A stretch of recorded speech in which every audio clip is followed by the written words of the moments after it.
Assalamu alaikum students. Here we have our fifth lecture on the subject of criticism.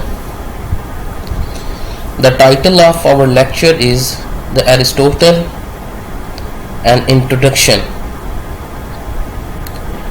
I think introduction of the critic is a very important thing to take the knowledge about the criticism. If we are going to decide the what type of mind of a critic, or the what type of knowledge or what type of frame of thinking that he has used or he has been used into his on critic, तो critical study के लिए ये consider करना बड़ा ज़रूरी है कि एक जो क्रिटिक है, जो क्रिटिक करने वाला जो एक पर्सनालिटी है, जो फिगर है, वो किस कदर जो है वो इल्म का उसके पास एक वो है सोर्स है, और वैरायटी ऑफ जो नॉलेजेस है वो किस इंटेंसिटी की है उसके पास और किस फॉर्म की है.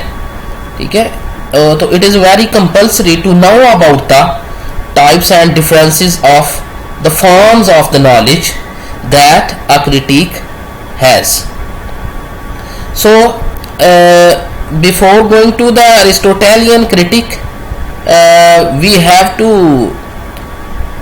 introduce the philosophy as well as the thoughts and the mind of the Aristotle.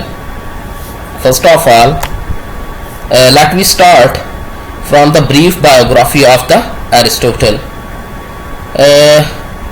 Aristotle actually lived during the Macedonian Empire.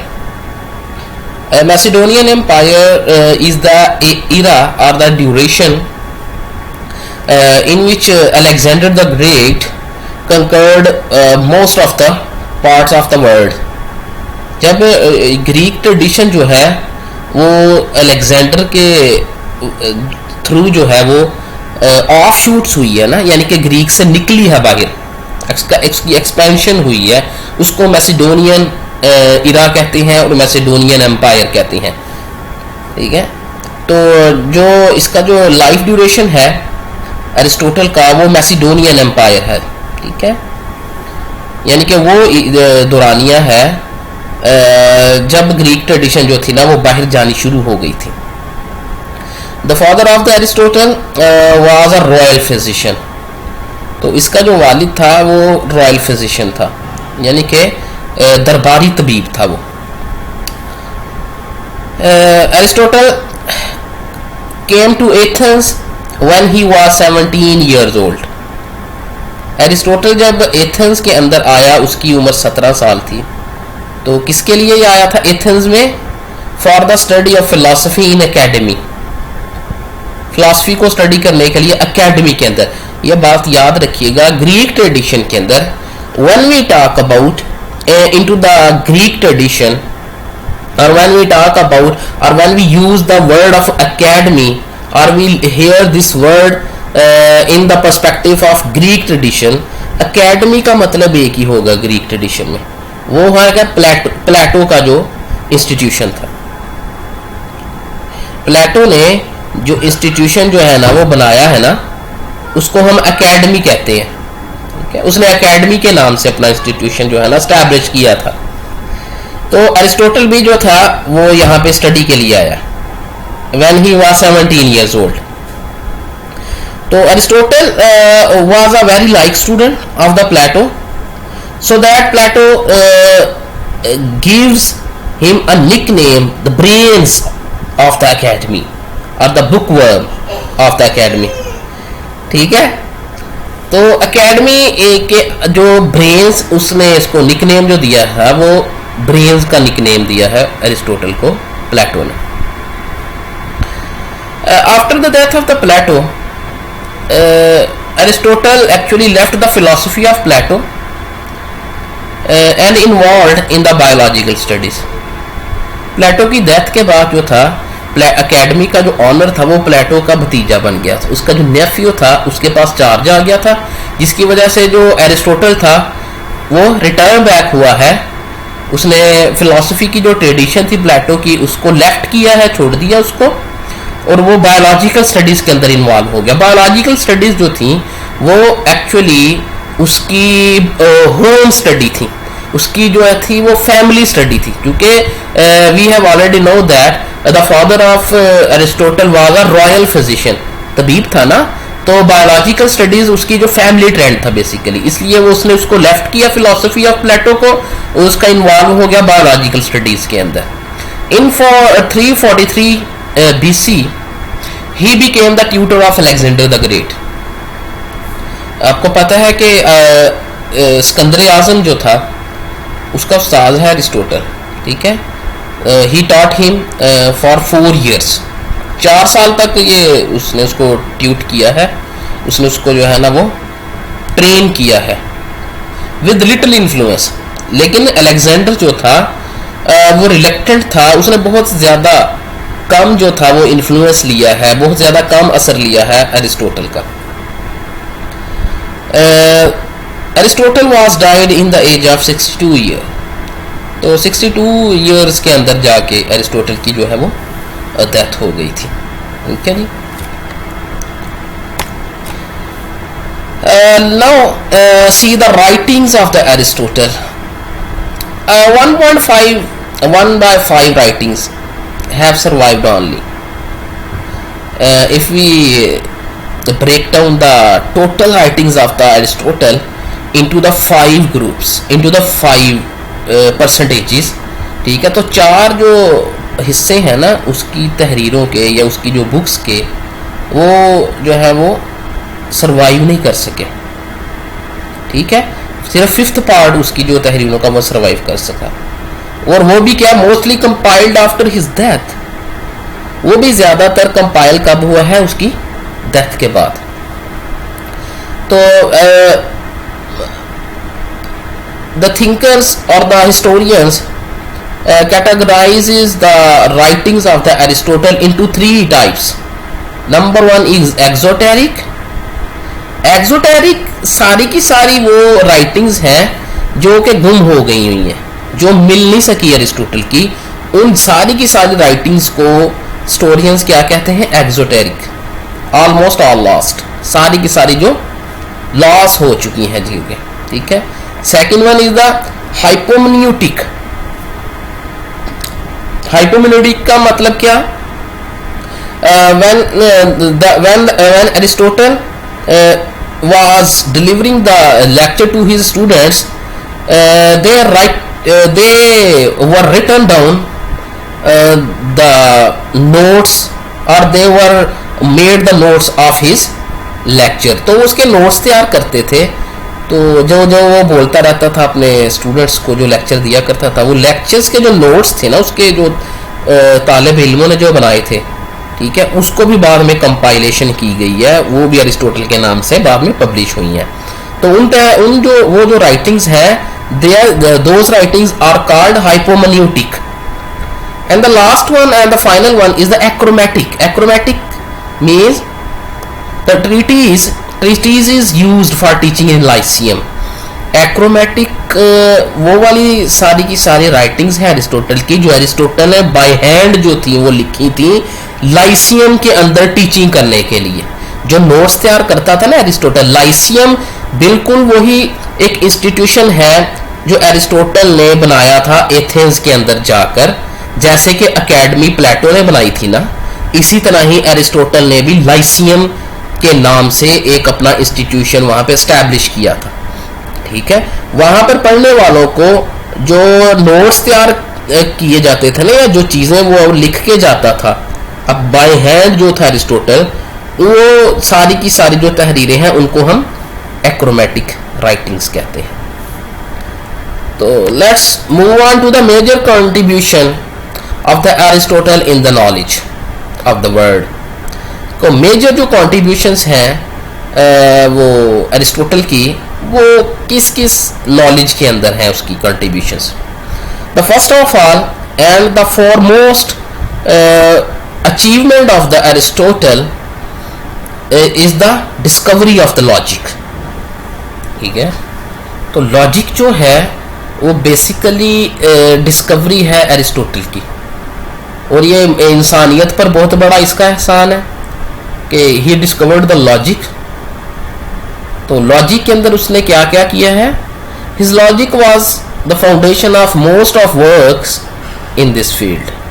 ये एरिस्टोटल की जो लॉजिक है, ये लॉजिक जो है ये सारी की सारी जितनी भी दुनिया के अंदर लॉजिक पे काम हुआ है, या जितनी भी जहाँ भी लॉजिक पे काम हो रहा है, उसका फाउंडेशन या उसकी जो बेस है वो सारी की सारी एरिस्टोटेलियन लॉजिक है. एरिस्टोटल्स को अगर एरिस्टोटल की लॉजिक को अगर एक्सक्लूड कर दिया जाए तो लॉजिक की जो है ना पूरी की पूरी दुनिया में जो इस दफ़ा इस वक्त जो एक फैलाई गई या स्प्रेडिंग फॉर्म में जो लॉजिक है ना, जिसकी से भी काम हो रहा है, तो वो उसकी बेस ही ख़त्म हो जाती है. ठीक है, मोस्ट ऑफ द वर्क जो है ना वो आपकी कंप्यूटर फील्ड के अंदर लॉजिक को यूटिलाइज किया जा रहा है. ठीक है, डिफरेंट लैंग्वेजेस के फॉर्म में.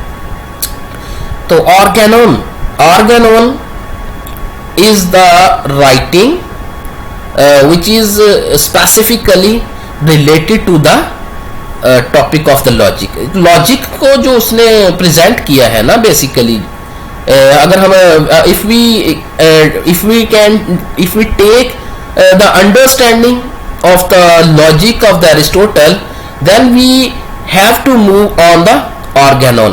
तो वी हैव टू रिड्यूस्ड और we are bound to the Organon. Organon पढ़ने के बगैर हम जो है ना वो लॉजिक को एरिस्टोटल की अंडरस्टैंड नहीं कर सकते. Organon is a book which is related specifically particularly related to the logic. ठीक है, तो ऑर्गेनोन की इंट्रोडक्शन में क्या है, ऑर्गेनोन किस चीज पे मुश्तमिल है?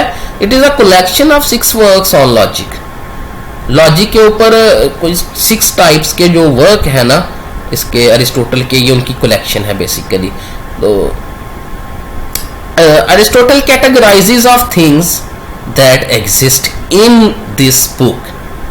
इस बुक के अंदर उसने क्या करता है एरिस्टोटल, वो उसने कैटेगराइज किया है अशिया को जो कि वजूद रखती हैं. ठीक है, इसने डिफरेंट थिंग्स की जो है ना कैटेगरीज बनाई हैं. जो थिंग्स एग्जिस्ट करती हैं उनको कैटेगराइज किया है, और जो एग्जिस्ट नहीं करती उनको कैटेगराइज किया है. ठीक है, and he also talks about the treatment of words and its meaning. और वो अल्फाज के जो माना है, ठीक है, उनके साथ ट्रीटमेंट कैसे किया जाता है, उनके साथ कैसे मामला किया जाता है, इसके मुतालिक भी इसने ऑर्गेनन में बात करता है इसके मुतालिक भी. System of logic only concerns to the sentences which are true or false. Logic का जो सिस्टम है या पूरी की पूरी जो लॉजिक है ना वो बाउंड है जस्ट सेंटेंसेस तक. उसका जो कंसर्न है वो बेसिकली सेंटेंसेस है, यानी कि आप समझ लें कि लैंग्वेज तक ये सिर्फ जो है ना वो रिड्यूस है.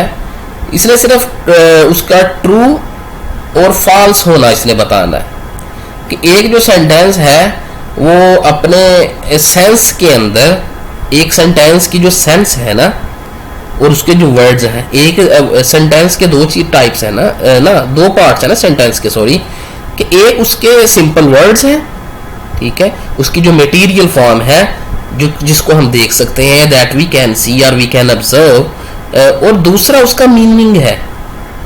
ठीक है, every sentence has its form as well as is its meaning.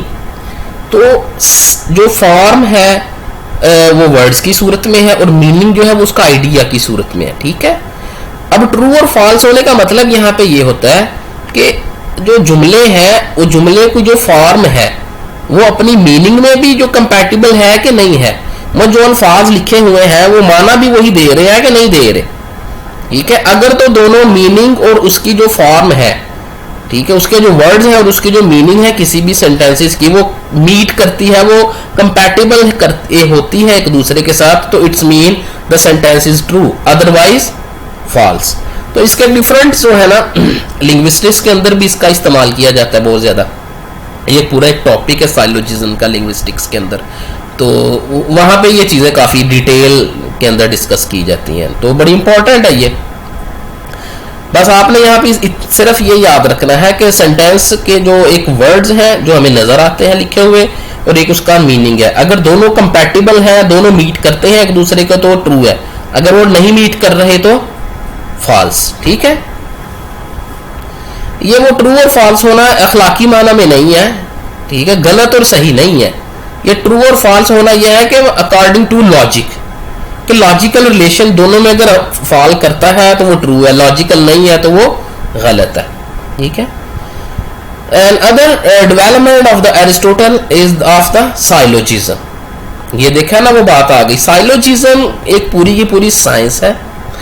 तो वो साइंस ऐसी है कि argument with two premises, argument with two premises. Argument with two premises का मतलब ये है you most of the time you hear most of the times like that sentence, वो एग्जाम्पल आपने सुनी होगी, if all man are mortal, this is one premises, Socrates is also a man, ये दूसरा प्रेमिसेस। अब लास्ट में argument करने लगा, देयरफॉर सोक्रेटिस इज मोर्टल, ये हमारा आर्ग्यूमेंट आ गया। Clear, all man are mortal ये प्रेमिसेस है, दूसरा प्रेमिसेस क्या है, Socrates is also a man, ये दो प्रेमिसेस हो गए। अब रिजल्ट हमने क्या निकालना है, आर्गुमेंट क्या करना है, सो और therefore Socrates is a mortar.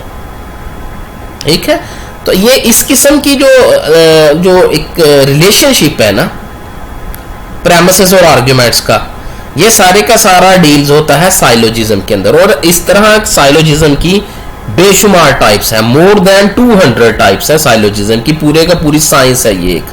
ठीक है, जो लॉजिक्स के अंदर जो है ना फॉल करती है, और वहां पे हम इसको स्टडी करते हैं। ओवरऑल अप्रोच जो है साइंसेस की तरफ अरिस्टोटल की, वो 3 टाइप्स की है। नंबर 1 इज थ्योरेटिकल अप्रोच है, थ्योरेटिकल साइंसेस, जिसके अंदर इन्वॉल्व है मैथमेटिक्स है, फिजिक्स है और मेटाफिजिक्स है। These are all the theoretical sciences according to the Aristotle. The second one is the practical sciences. Practical sciences involves ethics, politics, economics. ठीक है, The third one is the poetical sciences. Poetical sciences में literature आ जाता है, drama आ जाता है, crafts आ जाती हैं, poetry आ जाती है, ये सारी की सारी चीज़ें poetical sciences के अंदर इन्वॉल्व होती हैं या फॉल करती हैं अकॉर्डिंग टू द एरिस्टोटल। तो ये ओवरऑल अप्रोच उसकी जो है ना टुवर्ड द साइंसेस, ये 3 है, theoretical, practical and poetical sciences. Next to move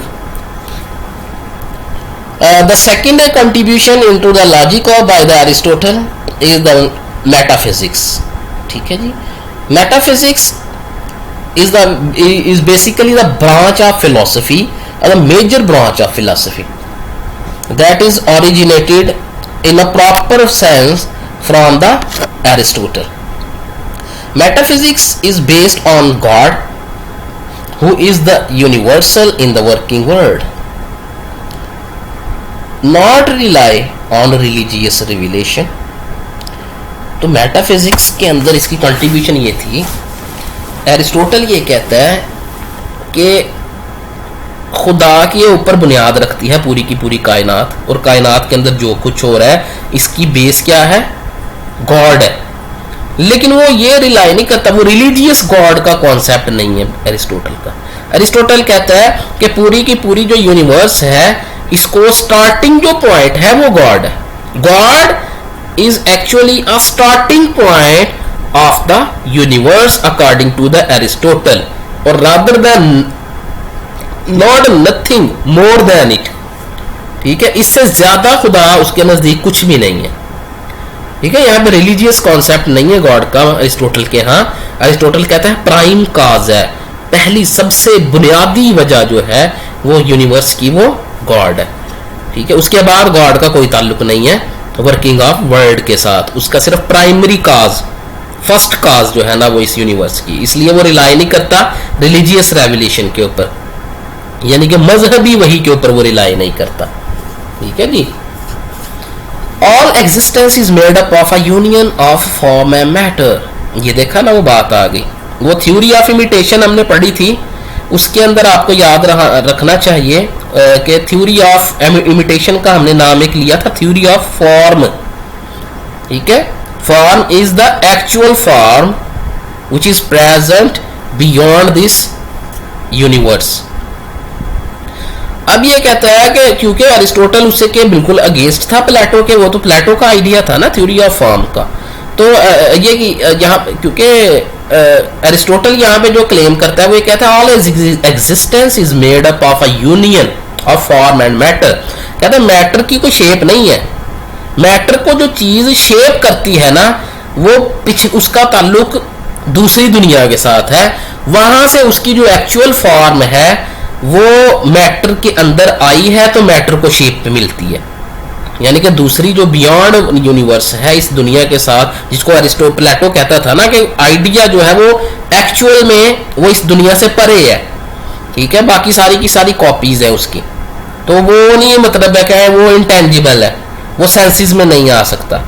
ठीक है, तो अरिस्टोटल ये कहता है कि अगर ये बात ठीक है तो फिर मैटर की तो अपनी कोई शेप ही नहीं है, मैटर को जो चीज शेप प्रोवाइड करती है ना वो दूसरी दुनिया से बिलोंग, उसकी जो फॉर्म है ना एक्चुअल, उसका कुछ रिफ्लेक्शन पड़ती है मैटर के ऊपर तो उसकी फॉर्म बनती है।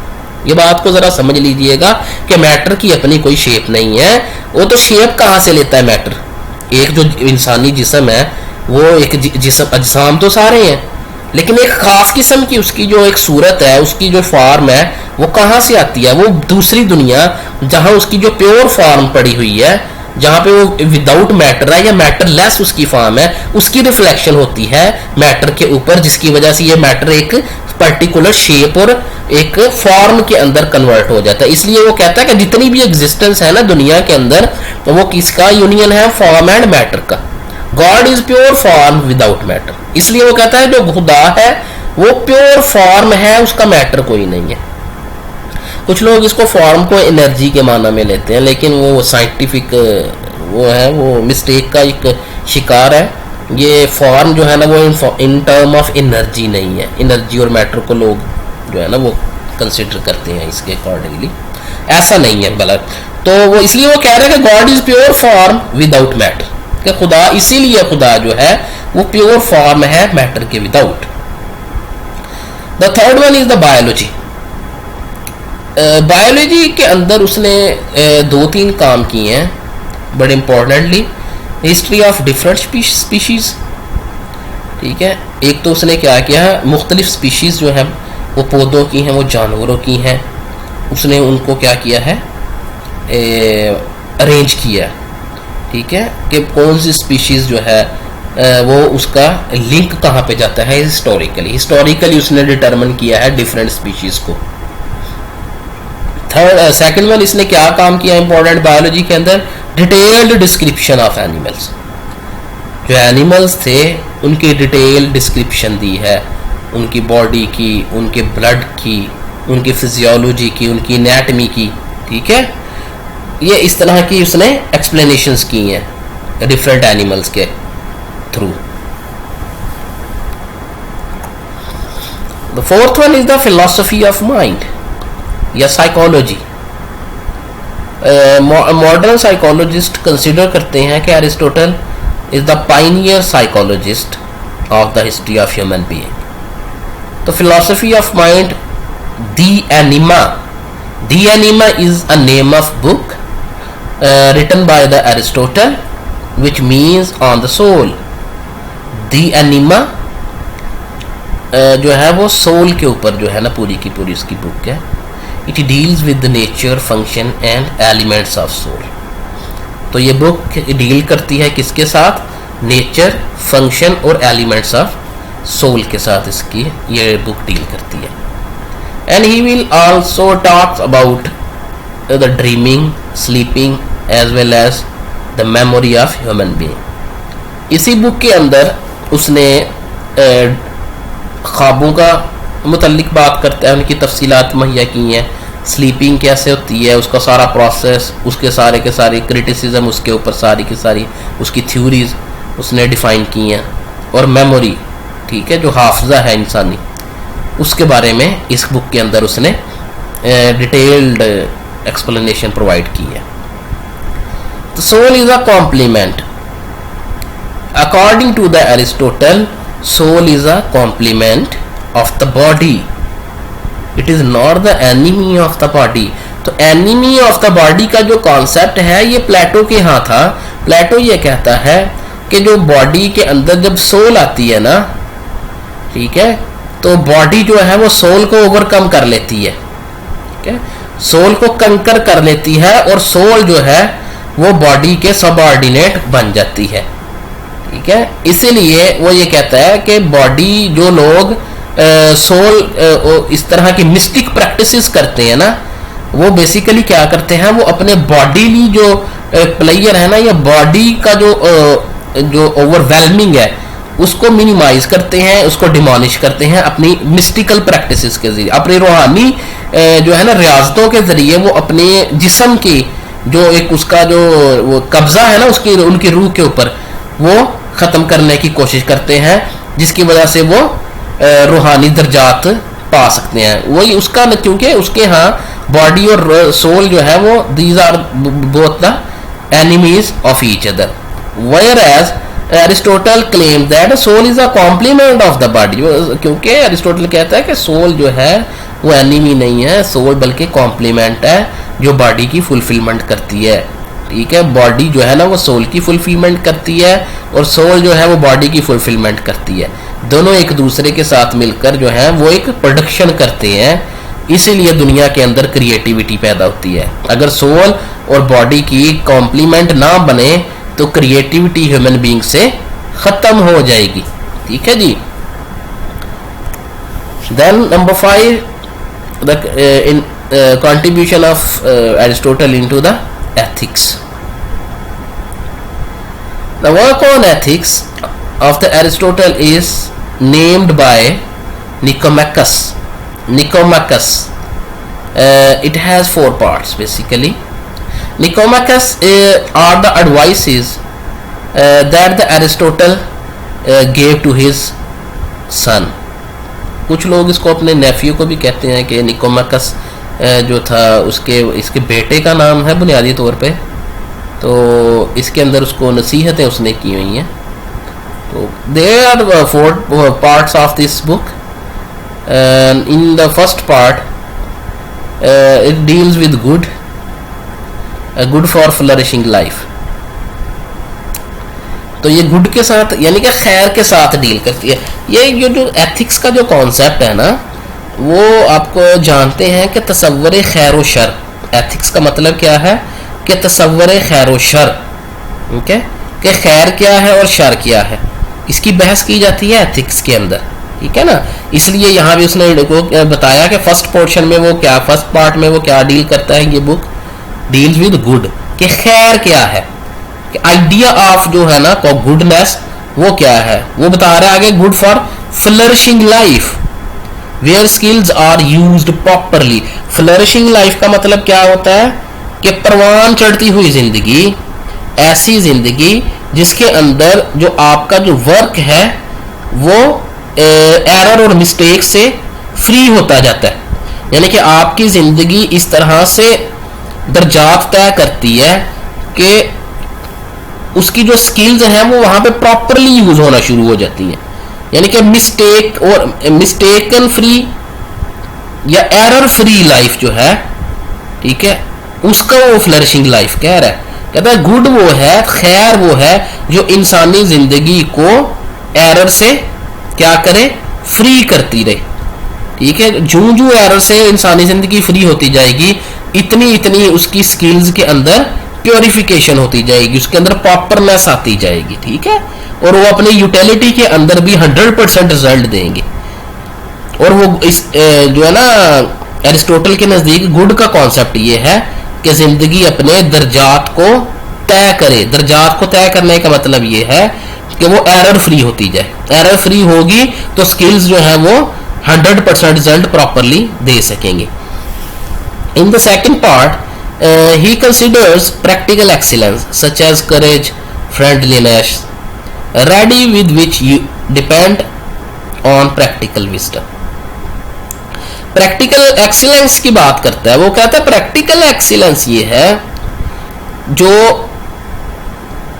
क्या करे कि प्रैक्टिकल विजडम को पैदा करे।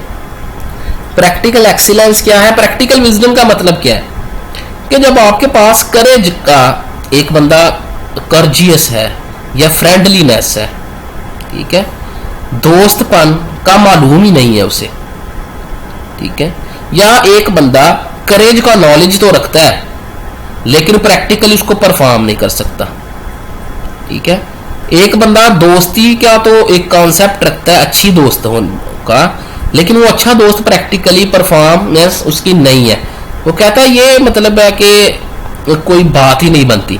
क्योंकि जब एक शख्स एक नॉलेज रखता है तो it should be a practical, knowledge should be a practical, ठीक है, इसको वो प्रैक्टिकल एक्सीलेंस कह रहा है कि इल्म वो होता है हमेशा जो आपके प्रैक्टिकल में आ सके।